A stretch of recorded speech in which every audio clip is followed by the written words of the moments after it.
The moment you open your mouth to explain yourself, you have already lost. Picture it. An accusation lands, a subtle jab at a social gathering, a questioning of your competence in a high-stakes meeting, or perhaps a lover twisting your words into something unrecognizable. You feel the heat rise in your chest, the cortisol spikes. Your brain screams that you are being misunderstood, that the truth is being distorted, that you must correct the record immediately. So you speak, you clarify, you justify, you offer context, and in that exact second, you have handed them your throat. Because the world does not judge you by the truth of your words. It judges you by the desperation of your delivery. The one who explains is the one who submits. The one who defends is the one who accepts the other person's authority to judge them. Niccolo Machiavelli, the master of power dynamics, understood a brutal truth that modern society has tried to breed out of you. He knew that power is not about being right, it is about who holds the frame. And the moment you defend yourself, you step into their frame. You become the defendant in their courtroom. But what if you didn't? What if, when the attack comes, you did the one thing that terrifies a manipulator more than anything else? Today, we are going to dissect the psychology of the non-defense. I am going to show you how to flip the power dynamic instantly, how to make the attacker doubt their own sanity, and how to use silence not as an absence of noise, but as a weapon of mass destruction against someone's ego. Be warned, this requires you to kill a part of yourself that you have been feeding since you were a child, the part of you that begs to be understood. If you can kill that need, you become dangerous. You become untouchable. Let's begin. So, why do you do it? Why, when someone challenges you, is your first instinct to provide evidence of your innocence? It starts in childhood. Think back to when you were 5 years old and an authority figure accused you of something. What was the only way to escape punishment? Explanation. I didn't break it, it fell. I didn't hit him, he hit me first. You learned that authority figures hold the power of judgment, and you learned that your survival depended on convincing that authority figure that you were good. The problem is, you grew up, but your psyche didn't. You are walking around the world projecting that authority figure onto everyone you meet. Your boss, your partner, the stranger on the internet, even your enemies. When you defend yourself against someone, you are subconsciously saying, "You are the judge, I am the child. Please accept my plea so I can feel safe again." It reeks of weakness, and human beings, primal as we are, can smell that scent of submission from a mile away. Machiavelli wrote, "It is much safer to be feared than loved." Translate that to modern social dynamics.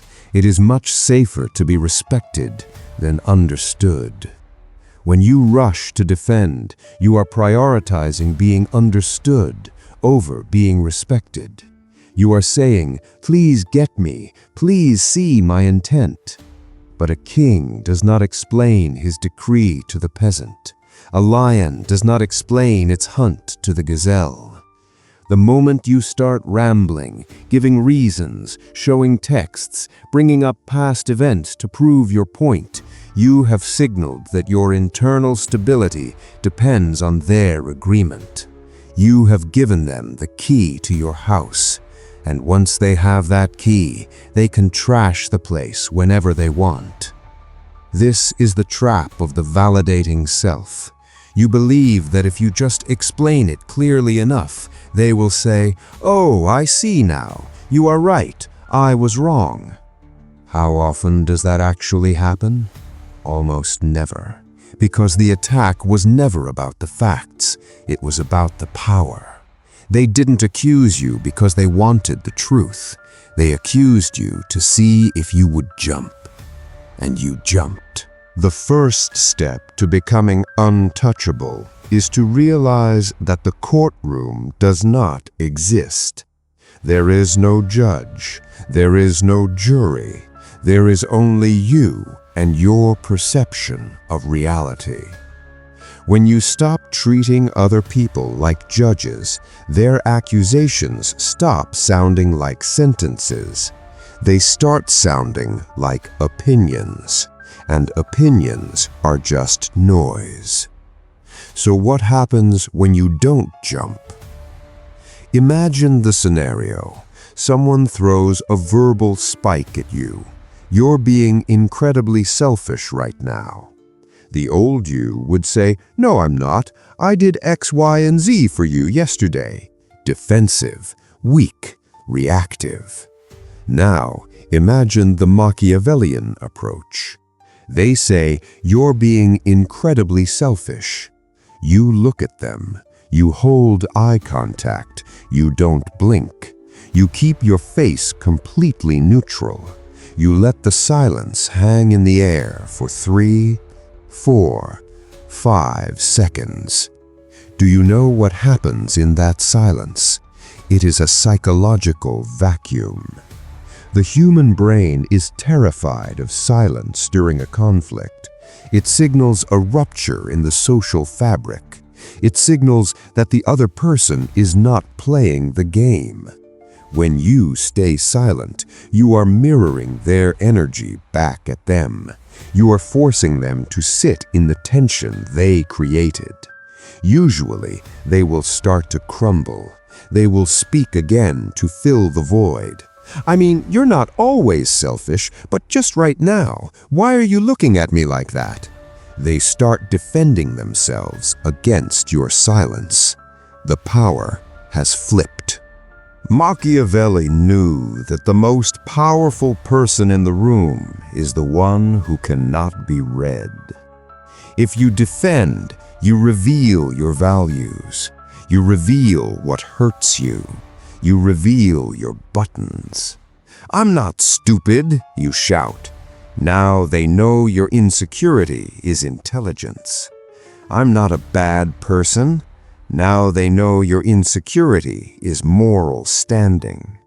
Silence reveals nothing. It is a dark mirror, and when they look into it, they only see their own aggression reflected back, and it makes them uncomfortable. Sometimes silence is not enough. Sometimes the situation requires words, but never defensive words. If you must speak, you never push back against the force. You pull it. You use the aikido of conversation. There is a concept in dark psychology called agree and amplify. If someone accuses you of something absurd, defending yourself validates the absurdity. It suggests the accusation is serious enough to warrant a response. Instead, you lean into it. You exaggerate it until it becomes a caricature. Attacker. You are so obsessed with money. You're greedy. Defensive you. No, I'm not. I just want to provide for my family. Boring. Predictable. Weak. Machiavellian you. You caught me. I actually swim in a vault of gold coins like Scrooge McDuck every Tuesday. It's terrible for my back. You say it with a flat face or a slight amused smirk. What have you done here? You refused to be insulted. You proved you are not insecure about the topic. You turned their serious attack into a joke. You established that you are the one framing the reality, not them. Now we arrive at the moment where you transcend the ordinary and emerge as a sovereign. This is what we call the final kill switch. When someone launches a final, desperate attack on your honor or character, your subconscious ego screams at you to draw your sword. But Machiavelli understood that the truest sword is the one that never leaves its scabbard. When someone insults you, and you respond by simply looking them in the eye, with no rage, no hatred, only a deep, cold curiosity, you are doing something devastating. You are denying their very existence.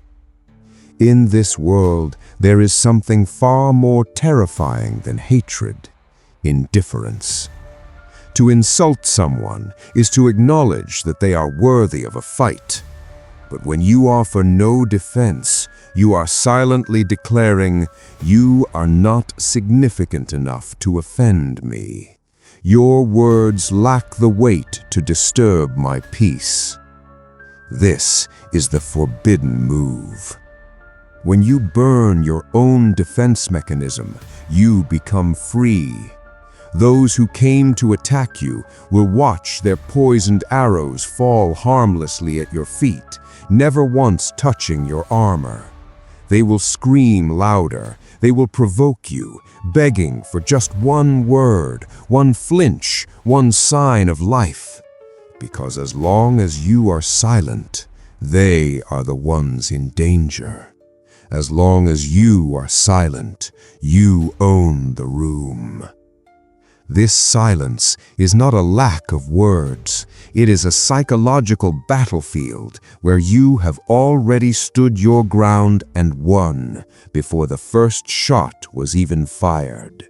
When you close this video, the world will not look the same.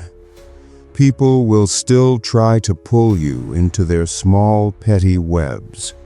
They will point out your flaws, challenge your honor, and demand explanations. But from this day forward, you will not step into the trap. Remember, a lion never stops to protest the barking of a dog. The lion knows exactly what it is. The moment you stop defending yourself is the moment people truly begin to fear you. They will realize that the only way they ever had power over you was through your reaction, and that reaction is now locked away in a vault they cannot reach. Your new life begins with a profound sense of stillness. You are the king of your own internal empire. Your honor does not depend on the outcome of a cheap argument. Your honor depends on your silence, your strength, and that look in your eyes that says, "You hear everything, but you care for nothing." Machiavelli taught that a prince must be as brave as a lion and as cunning as a fox. Keep the lion's courage in your stillness, and use the fox's cunning to keep your reactions hidden from the world. From now on, when they demand a justification, smile inwardly. Let them sit in the judge's chair while you stand as the truth, a truth that needs no evidence. The world only bows to those who are desperate to prove themselves.